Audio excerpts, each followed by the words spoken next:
નમસ્કાર મિત્રો, ફરીવાર આપણા નવા વિડીયોમાં તમારું સ્વાગત છે। મિત્રો વિશુ રાજપૂતે મિત્રો ખજૂરભાઈને ખોલી પોલ। મિત્રો વિશુ રાજપૂતે લાઈવ થઈને ખજૂરભાઈ વિશે શું બોલ્યા જાણો વિડીયોની અંદર। વિડીયો પસંદ આવે તો વિડીયો લાઈક કરો અને ચેનલ સબસ્ક્રાઇબ કરી દો। જય માતાજી, જય મામાદેવ।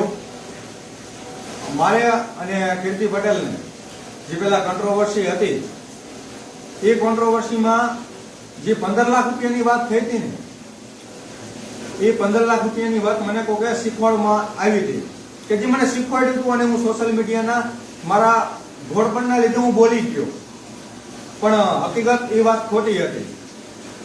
કીર્તિ પટેલ જે દુશ્મની હોય મને નથી ખબર, પણ એવું નથી કહેવાય કે આ તો મને કોકે શીખવાડવામાં આવ્યું અને હું 15 લાખની વાત લાવ્યો અને આ તો મામાદેવની કંઈક દયા થઈ ગઈ મારી ઉપર। આ તો મામાદેવની કંઈક દયા થઈ ગઈ મારી ઉપર કે આ તો વિચારતા એટલી ખબર પડી કે એ તો માખણ લગાવી ગયા, પણ આમ જો હાથો મને બનાવ્યો।